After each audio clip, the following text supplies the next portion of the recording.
In the 1950s, Vancouver, British Columbia was a bustling town just starting on its way to becoming the metropolis it is today. There were no skyscrapers, people knew their neighbors, parents assumed the streets were safe, and many allowed their children to wander and play outside for as long as they liked. For many, Vancouver was like a small paradise in the Northwest. That is, until a triple murder shocked and terrified adults and children alike. Things would never be the same, mostly because we still don't know who committed this crime. This week on Out of the Past, the Pauls family murder. The Pauls were an energetic family of 3. Dorothy Pauls was in 6th grade at Walter Moberly Elementary School.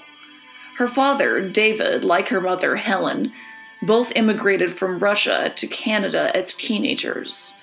Once they settled in Vancouver, David found work in the downtown warehouse for Woodwards. Ellen worked in a sausage shop on East Hastings Street. The Pauls' social interaction came mostly from the community of their Mennonite church. They were devout members attending every event. Many of the other members of their church were immigrants or came from immigrant families. David Pauls would leave his home at 11:30 p.m. on days when Helen worked her late shift so he could arrive in time to meet her as she got off the bus. That's exactly what he planned on doing on June 10th, 1958. He opened his door to begin his short journey, and out of nowhere, a man appeared, shot him in the head, and took his keys. The assailant left David for dead and entered the house. The house was only occupied by one person now, little Dorothy Pauls. Dorothy was upstairs in her bed, asleep. Nobody knows exactly what transpired between Dorothy and her assailant. Some believe the fatal blow to the head came while she was unconscious. All we know with certainty is that by the time her mother Helen arrived, Dorothy had been murdered. She had been bludgeoned to death. None of the murder weapons were ever found. After Dorothy was dead, the assailant went downstairs and moved David Paul's body to the basement, where he shot him twice more. It is assumed that David was only injured by the first gunshot up on the front porch. The killer brought him inside to finish the murder, perhaps because he was making noise. It is said that the killer then went back upstairs, where he removed Dorothy's pajama bottoms. He took them off of her and laid them beside the bed, where she lay bleeding. Helen Pauls arrived a few minutes later. Witnesses had seen her running in the rain from the bus stop. She was undoubtedly upset that David hadn't made it to pick her up. It is unknown how much Helen learned about the fates of her daughter and husband before she was attacked in the front hallway. The assailant attacked her with presumably the same instrument he'd used on Dorothy, and also shot her with the .22 caliber pistol he'd used on David. The police looked at every angle they could imagine. They discussed robbery as a motive, seeing that things were stolen, including David's wallet, keys, and car. A far more popular theory was that the assailant was a pedophile whose real target was Dorothy. Another theory people gossiped about was the idea that their murder was somehow tied to their Russian roots. I'll address this theory first. I find it highly unlikely. These were people who had defected from the Soviet Union years earlier. They anglicized their names. They tried very hard to fit into Canadian culture. None of the sources I've read who've spoken about this theory actually talk about the theory coherently. What side the Pauls were supposedly on, who their enemies were, etc. To me, it doesn't fit. They were assimilated immigrants. Stalin had been dead for 5 years, and the madness of his regime had started to calm. I don't really know what people are proposing, but if they're suggesting that the Soviet Central Committee had these people murdered, I think that that's a very far-fetched theory. I don't know what interest Khrushchev would have in eliminating people who immigrated to Canada decades before. Many people saw the lack of cooperation with church members during the investigation as a bad sign. But you have to remember, a lot of these people were immigrants, many from countries where the police were very dangerous. Someone who's dealt with the KGB all their life isn't likely to cooperate with any sort of law enforcement. They feel like their safety is at risk. The robbery theory isn't a terrible one, especially since David Paul's automobile was stolen. What happened there exactly? Were authorities never able to recover the car? How far could the assailant have possibly made it between the time of the murders and the time the police began looking for the car? Could police departments in Canada work together to put up roadblocks and APBs to find this vehicle? It seems like that's definitely what would have happened today, but I'm not sure what procedure was like in the 1950s, especially in Canada. I've read in old articles that a stolen vehicle was recovered a few blocks away, but it didn't belong to the Pauls. Police determined that this had nothing to do with the case, however. Since things were stolen, we can obviously say that the assailant took advantage of his position as a predator and made off with some valuables. I think it's very unlikely that robbery was the motive.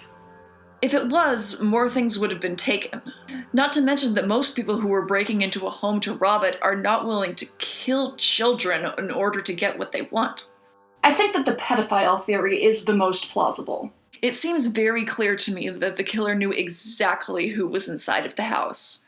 He'd probably been following them or stalking them for some time.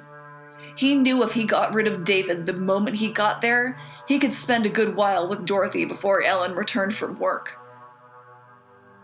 Something had to have gone wrong, though. He had to move David.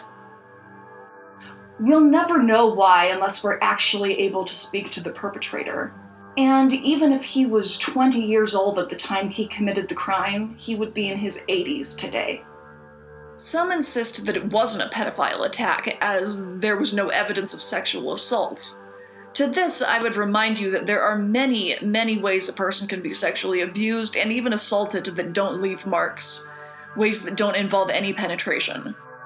One of the biggest pieces of evidence supporting this theory was that a neighbor spotted a young man around the house earlier in the day. In some articles, I've seen this person referred to as a possible peeping Tom. In the original article in The Province, they described the person as a young boy, and this confuses me a bit. Was it a possible perpetrator, or was it some kid playing in their yard? It makes a huge difference, but unfortunately so much time has passed that it's difficult to verify eyewitness testimony, which is often flawed anyway.